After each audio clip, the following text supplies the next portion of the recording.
Sekarang ini adalah penjelasan tentang penggunaan buklet nama anak-anak yang telah dipesan di saya kemarin. Nah, saya ambil contoh satu pesanan untuk anak yang bernama Naryama. Nah, ini adalah covernya. Jadi ukuran A4 kertasnya kita potong mengikuti garis ini dan kemudian kita staple di samping sehingga membentuk buklet. Nah, ini covernya. Kemudian di lembar keduanya ada bingkai di mana anak bisa menggambar dengan sesuai dengan kemampuannya, sehingga ini adalah aku dan namaku adalah Naryama. Aku bisa mewarnai namaku. Nah, ini anak-anak diarahkan untuk mewarnai huruf-huruf yang ada dalam namanya sesuai dengan warna keinginan anak masing-masing. Aku bisa menghias namaku. Nah, ini saya pakai huruf-huruf yang ada kakinya untuk merangsang imajinasi anak. Jadi dia bisa seru-seruan dengan huruf-huruf yang ada di dalam namanya. Ya, sesuai dengan imajinasi dan kreativitas mereka masing-masing, mereka bisa menghias namanya. Aku bisa menyebutkan huruf-huruf dalam namaku.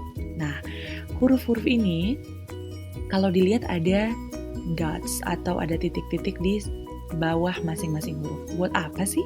Nah, ini sebenarnya sebagai panduan. Jadi anak akan menunjuk ini titik, dan kalau dia menunjuk satu titik berarti dia harus menyebutkan huruf yang ada di atasnya. Jadi lebih tepat seperti ini. Anak-anak bisa diarahkan untuk menyebutkan nama hurufnya atau bunyi hurufnya. Itu dua hal yang berbeda ya. Jadi misalnya anak itu, oke, sekarang kamu sebutkan nama hurufnya ya. Nama huruf itu seperti N, A, R, Y, A, M, A. Sedangkan kalau bunyi huruf, nah sekarang coba disebutkan bunyi dari masing-masing huruf yang ada dalam namamu. Dia akan menyebutkan seperti ini. N, A, R, Y, A, M, A. Itu adalah bunyi hurufnya. Nah, kemudian aku bisa melingkari huruf-huruf yang ada dalam namaku. Jadi seperti ini nih. Ada huruf kapital. Kita bisa juga ingatkan ke anak bahwa nama tempat, nama orang, semua nama itu ditulis huruf pertamanya dalam bentuk huruf besar atau huruf kapital.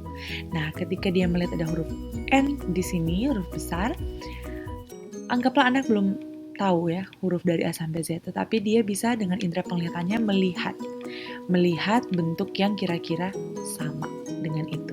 Ini dilingkar. Kemudian huruf kecil juga dilingkar. Ini ada baris tuh huruf di bawah huruf kecil. Aku suka namaku. Nah, dikasih heart, melambangkan dia suka namanya. Aku bisa membuat pelangi dalam namaku. Pelangi maksudnya bagaimana sih? Nah, ini kan ada outline, ya, ada outline. Anak-anak bisa menggunakan spidol, pensil warna, atau krayon dengan menggunakan warna-warna pelangi, dan mereka akan menulis hurufnya. Misalnya huruf N bisa dengan warna yang berbeda-beda tapi dalam satu huruf, sehingga hasilnya nanti akan seperti ada pelangi di dalam hurufnya ya. Kemudian huruf dalam namaku berbeda-beda bentuknya. Nah, ini nih penting nih. Anak-anak itu kan harus tahu bahwa huruf itu berbeda-beda bentuknya dan arahnya tuh beda-beda. Jadi kalau huruf kapital tuh pasti dia selalu ada ke atas atau tall letter. Begitu juga dengan huruf L, K, B.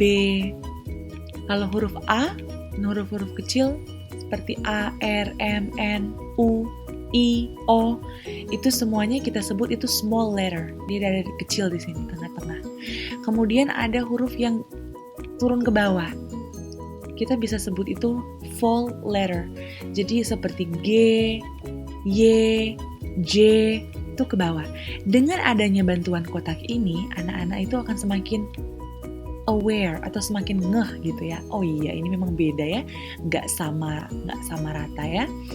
Kemudian Dari dia mengenal, kita kenalkan, kemudian kita tuntun dengan menggunakan garis putus-putus ini, tapi masih dalam kotak. Jadi aku bisa menebalkan namaku di dalam kotak. Sesudah dia bisa menebalkan huruf-huruf yang ada dalam namanya di dalam kotak, sekarang mereka bisa menulis mandiri, diarahkan untuk menulis mandiri.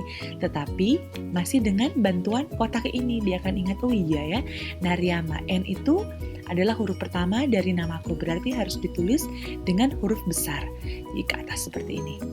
Kemudian ini A, masih small letter, kemudian R, small letter, Y nggak bisa ke atas begini ya, karena dia Y kecil, jadi dia akan turun ke bawah. Ada bantuan kotak, ini sangat membantu. Aku bisa melengkapi huruf yang hilang. Huruf yang hilang, ini Naryama. Sekarang kira-kira ada bunyi huruf apa yang hilang ya? Naryama. Oh, bunyi N. Nah, N itu tulisannya seperti apa? Nah, bisa ditulis di sini. Begitu juga Naryama. Di sini ada bunyi apa yang hilang? A. Ada bunyi A yang hilang. A adalah huruf A. Bagaimana bentuknya? Nanti diisi, dilengkapi seperti itu. Dari yang hanya satu huruf, ini ada 2 huruf yang hilang. Aku bisa mewarnai bendera namaku. Ini gunanya apa? Ini gunanya untuk meningkatkan awareness anak dan recognition mereka terhadap nama mereka sendiri ketika berada di antara nama-nama yang lain. Saat mereka menemukan nama mereka, mereka dipersilakan untuk mewarnai benderanya. Aku bisa menebalkan tulisan namaku. Nah, ini ya masih ada bantuan garis, 3 garis, 2 garis, dan ini sudah tidak ada panduan garis sama sekali. Aku bisa menulis namaku mulai dari titik. Kenapa ini penting? Kenapa sih harus ada starting point-nya? Kenapa harus ada titik-titik begini, ada Q seperti ini? Nah, ini menyangkut letter formation. Jadi, ketika anak membuat huruf, di awal-awal mereka belajar huruf, mereka tidak akan mengikuti aturan ya. Misalkan N-nya itu dari sini atau mau ini dulu atau tidak sesuai aturan. A juga ada salah satu murid saya itu tulis A-nya itu dikasih bulat, atasnya dikasih garis ke atas, bawahnya dikasih garis ke bawah. Berarti sebenarnya apa? Memutar seperti ini, kemudian tarik garis, dan dimulai dari titik. Titik-titik inilah yang akan membantu mereka. Nah, R itu tidak seperti ini, tetapi dari titik ini turun ke bawah, kemudian dari titik ini lagi ke samping. Ya juga dari sini garis pendek, disambung dari sini garis panjang, turun ke bawah. Nah, inilah titik-titik ini tuh sangat membantu. Aku bisa menulis namaku di dalam garis. Nah, ini ada garis merah. Huruf-hurufnya itu di atas garis merah ini. Jadi dia bisa ke atas, atau untuk fall letter, huruf-huruf yang jatuh ke bawah, nah dia bisa turun ke bawah seperti ini. Aku bisa berlatih menulis nama lengkapku. Nah, walaupun mereka memesan nama